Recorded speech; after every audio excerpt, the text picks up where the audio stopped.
Саламатсыңдар ма балалар? Сабақты бастамас бұрын каналға тіркеліп ал. 9-шы сабақ. Балық аулайды. Жаңа сөздер. Аулау, қармақ. Мен балық аулаймын. Сен балық аулайсың. Сіз балық аулайсыз. Ол балық аулайды. Балалар, суретке қараймыз.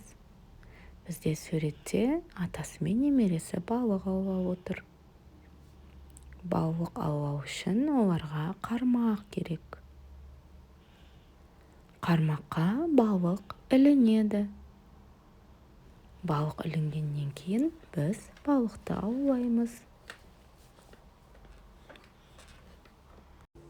Екінші тапсырма. Мәтінді рөлге бөліп оқыңдар. Жаңа сөздерді анықтаңдар. Әлібек пен атасы өзенге барады. Олар балық аулайды. Қармаққа балық түседі. Балық, ата, мен алып кетіңізші, дейді. Атасы, неге? Деп сұрайды. Балық, бұл өзеннің суы лас, мен лас суды ішпеймін, деп жауап береді. Әлібек пен атасы өзенді тазалайды. Балық оларға рахмет, дейді. Балалар, мәтін түсінікті болды ма? Бұл жердегі жаңа сөздер балық аулайды, қармақ. Балалар? Және қай сөз? Алып кетіңізші деген сөз екен, Жақсы. Үшінші тапсырмаға назар аударайық. Суреттерге қарап, сұрақтарға жауап бер. Бізге 3 сурет берілген. Енді бірінші үйдің суреті, екінші өзеннің суреті, үшінші таудың суреті. Сұрақты оқимыз. Әлібек пен атасы қайда барады? Әлібек пен атасы үйге барады ма? Өзенге ме? Әлде тауға ма? Әрине, Әлібек пен атасы өзенге барады. Екінші сурет. Әлібек пен атасы көлден не аулайды? Бірінші саршаян, екінші құс, үшінші балық. Қалай ойлайсыңдар? Әлібек пен атасы не аулады? Әрине, балық. 5-ші тапсырма. Суреттерді сөзбен жазып, сөйлемдерді толықтыр. Балалар, бізге сурет берілген, суреттердің орнына сөз жазу керекпіз. Әлібек пен атасы қайда барады? Ненің суреті, балалар? Әрине, өзен. Әлібек пен атасы өзенге барады. Олар өзеннен не көреді? Балалар, суретке қараймыз. Ненің суреті? Әрине, балық. Олар өзеннен балық аулайды. Үшінші, балалар, ненің суреті берілген? Балықты немен аулаймыз? Әрине, қармақтың. Қармаққа балық түседі. Осылай дәптерімізге көшіріп жазамыз. Әлібек пен атасы өзенге барады.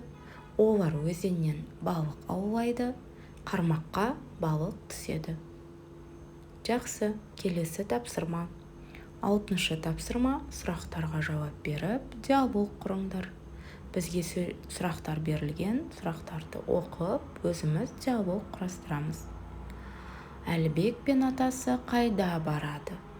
Олар өзеннен не аулайды? Қармаққа не түседі? Балық атаға не дейді? Балық өзеннен неге кеткісі келеді? Әлібек пен атасы не істейді? Балық атаға не үшін рахмет айтады?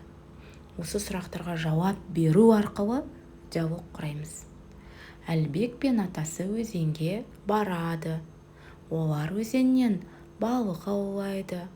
Қармаққа балық түседі. Балық: ата, мені өзіңмен бірге алып кетіңізші дейді. Себебі өзеннің суы лас. Әлбек пен атасы өзеннің суын тазалайды. Балық атаға рақмет дейді.